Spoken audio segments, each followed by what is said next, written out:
Surprise, I sold your childhood home. My stepfather's voice crackled through the phone, dripping with satisfaction. The new owners want to tear it down and build something modern. Not that it matters to you anymore. I gripped my phone tighter, my hand shaking as I stared at the familiar white fence and rose garden my mother had lovingly tended for 20 years. I'd driven by to check on the place, only to find a sold sign stabbed into our perfectly manicured lawn. My name is Amanda Wells, and at 35, I was watching my stepfather destroy the last piece of my mother's legacy, all while he gloated about it from 3 states away.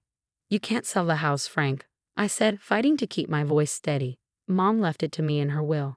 His laugh was sharp, cruel. Oh, but I can. Your precious mother made one little mistake before she died. She never changed the deed.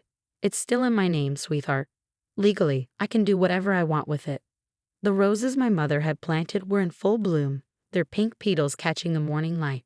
She'd spent every spring Saturday tending to them, teaching me the proper way to prune and care for each variety. Now Frank had sold them, along with every other memory this place held, without even warning me. You know she wanted me to have the house, I said. She told you that before she died. What your mother wanted doesn't matter anymore, Frank replied. She's been gone for 2 years, and I'm tired of holding on to this place just because you can't let go. Besides, you're doing well enough with your fancy lawyer job in Boston. You don't need a house in suburban Connecticut. What Frank didn't know, what I carefully kept from him for the past year, was that I'd been preparing for something exactly like this. My mother hadn't just told me she wanted me to have the house. She'd left me very specific instructions about Frank and what to do if he ever tried something like this. How much did you sell it for? I asked, keeping my tone casual. $750, he said proudly. Way more than your mother paid for it 25 years ago. See, I did you a favor. The property value couldn't have gone higher than this. I smiled, though he couldn't see it. That's interesting, Frank. Really interesting. What's that supposed to mean? His voice had lost some of its smugness. Oh, nothing, I said. I just think it's fascinating that you sold a house worth $1.2 million for only $750,000. The real estate market in this area is booming. Did you even get it appraised? There was a pause on his end. You're lying. The housing market is down. Actually, I'm not. But hey, it's your house to undersell, right? I'm sure you did your research before accepting the first offer that came along. I could almost hear him squirming. Listen here, you little. No, you listen, Frank. I cut him off. Mom might not have changed the deed, but she left me something much more valuable. All the documentation of your financial fraud during your marriage. The silence on the other end was deafening. What are you talking about? His voice had lost its edge. The offshore accounts, the money you embezzled from her business, the fake investment schemes you ran using her clients' information? Mom knew about all of it. She kept every piece of evidence, every document, every transaction record.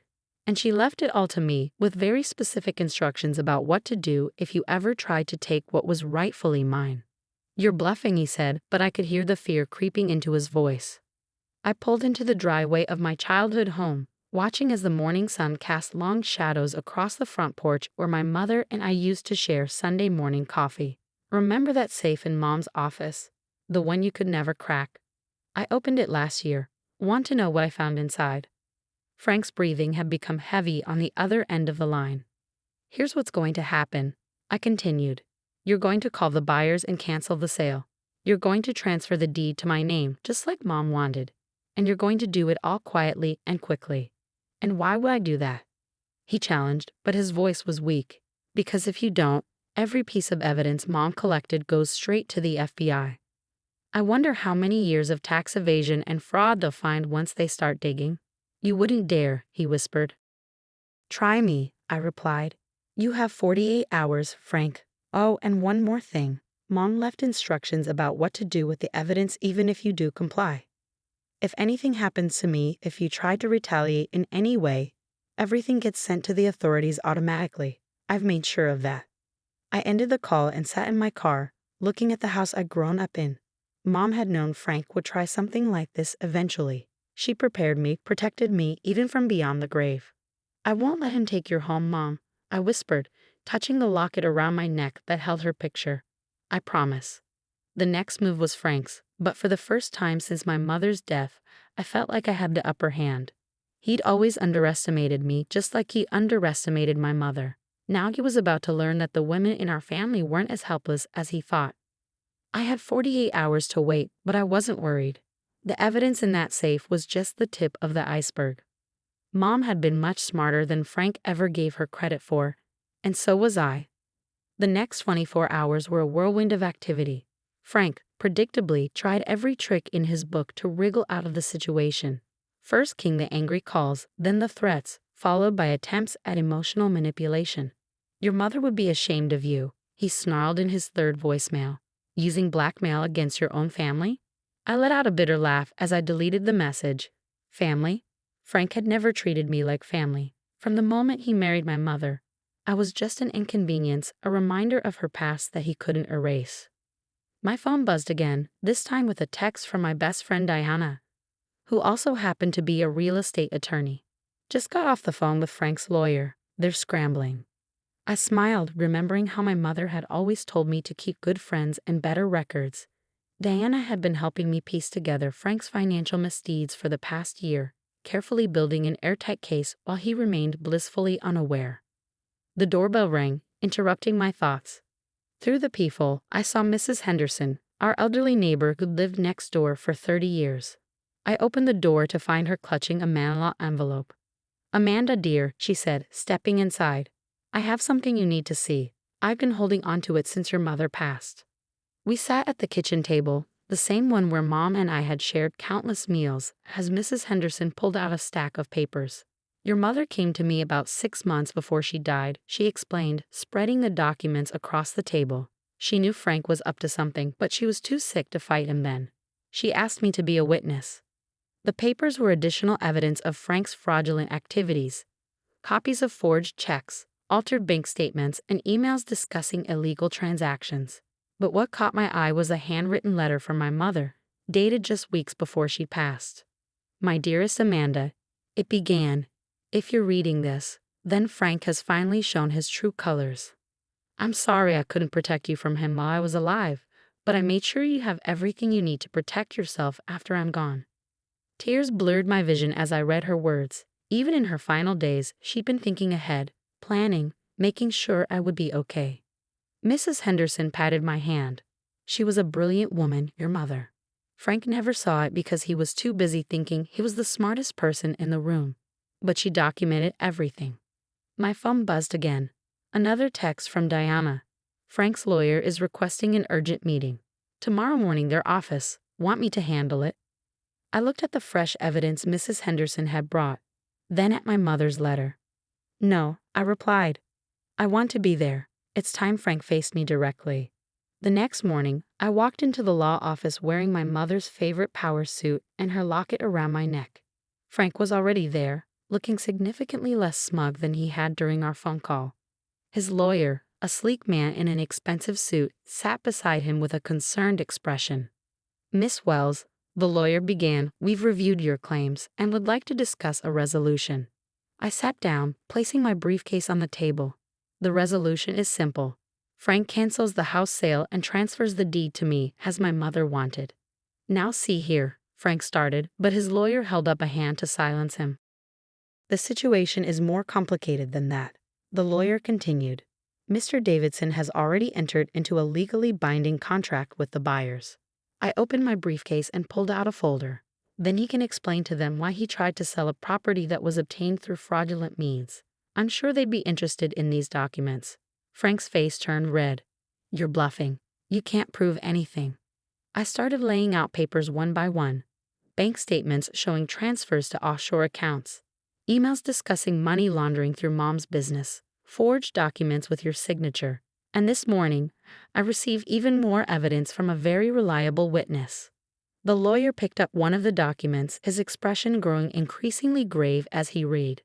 "That's not even everything," I continued. "Mom kept detailed records, Frank. Every time you stole from her, every time you used her business to hide your illegal dealings. She knew what you were doing, but she was too sick to stop you. So she made sure I could." Frank's lawyer leaned over to whisper something in his ear. The color drained from Frank's face. "What do you want?" he asked, his voice hoarse. I told you what I want. Cancel the sale. Transfer the deed to me, and then stay out of my life forever. And if I do this, what happens to those documents? I smiled, channeling my mother's strength. They stay exactly where they are, safe and secure. Consider them my insurance policy. If you ever try to come after me or my inheritance again, everything goes to the authorities. Mom made sure of that. The lawyer cleared his throat. Miss Wells, would you give us a moment with our client? I stood up, smoothing my skirt. Take all the time you need, but remember, the 48-hour deadline still stands. As I walked out of the conference room, I could hear Frank's angry whispers and his lawyer's urgent responses. I touched my mother's locket, drawing strength from it. You were right, Mom, I whispered. Sometimes the best defense is being prepared for the worst. Diana was waiting outside, ready to handle the legal details once Frank inevitably caved. We both knew he would. He had too much to lose if he didn't. Your mom would be proud, she said, squeezing my hand. You protected her legacy. I nodded, looking out the window at the city skyline. For the first time since my mother's death, I felt like I was truly honoring her memory, not just by saving our home, but by standing up to the man who had underestimated us both. 2 days later, I stood in my mother's garden, watching as Frank's lawyer handed over the final paperwork. The house sale had been canceled, the deed was in my name, and Frank had signed a legal agreement never to contest my ownership. Everything's in order, Diana confirmed, reviewing the documents one last time. The house is officially yours, Amanda. I knelt down to touch the soft petals of my mother's roses, remembering how she'd always said a garden was like life. It needed patience, care, and sometimes a little thorns for protection. Frank hadn't gone quietly, of course.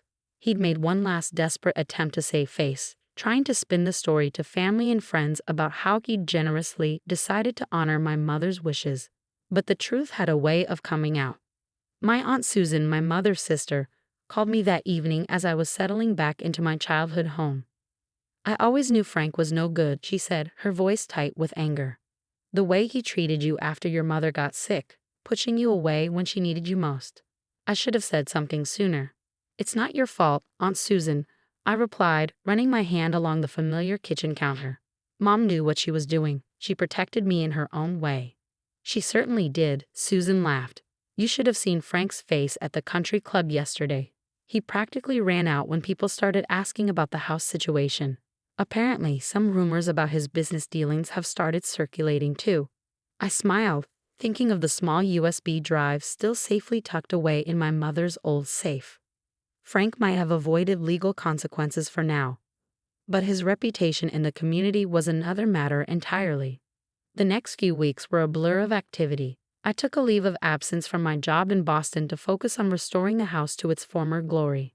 Every room held memories of my mother, but instead of feeling sad, I felt her presence guiding me. Mrs. Henderson became a regular visitor, bringing over casseroles and sharing stories about Mom that I'd never heard before. She knew Frank would try something like this eventually, Mrs. Henderson said one evening as we sat on the porch. That's why she started gathering evidence years ago. Your mother was always thinking ahead, protecting what mattered most. I just wish she'd been able to see him get what he deserved, I admitted. Mrs. Henderson smiled knowingly. Oh, but she did, through you. You're so much like her, Amanda. Same quiet strength, same determination. Frank never saw it coming because he never really saw either of you. She was right. Frank had always underestimated us, seeing my mother as just a successful businesswoman he could exploit, and me as the naive stepdaughter he could push aside.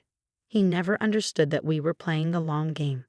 The final piece of closure came in the form of a letter from Frank's lawyer. He was moving to Florida, presumably to escape the whispers and sideways glances that now followed him around town. His reputation was in tatters, his social standing destroyed. The mighty Frank Davidson had fallen, not through legal prosecution, but through the careful, patient planning of the women he thought he could control. As I sat in my mother's garden that evening, watching the sunset paint the sky in shades of pink and gold, I opened her locket and looked at her smiling face. We did it, Mom, I whispered. We protected your home, your legacy, everything you worked for. My phone buzzed with a text from Diana. Drinks tonight to celebrate. The whole neighborhood's talking about Frank's hasty departure. I smiled, typing back a quick reply. The celebration could wait. Right now, I wanted to sit in this garden, surrounded by the roses my mother had planted, and enjoy the peace that came with knowing I'd honored her final wishes. The house wasn't just a building or an inheritance. It was a testament to my mother's wisdom, her foresight, and her love. She'd known that sometimes the best revenge wasn't a dramatic confrontation or a legal battle, but simply being prepared and patient enough to let someone's true nature reveal itself. Frank had thought he was selling a house. What he'd really done was prove everything my mother had ever said about him. And in trying to take her last gift to me, he'd lost everything he truly cared about: his reputation, his social status, and his illusion of control. As the evening settled around me, I felt a sense of completion. My mother's roses would bloom again next spring, and the spring after that, their beauty and resilience a constant reminder that some things are worth protecting, worth fighting for, worth waiting for. And somewhere, I knew my mother was smiling, proud that her daughter had finally bloomed into the strong, capable woman she'd always known I could be.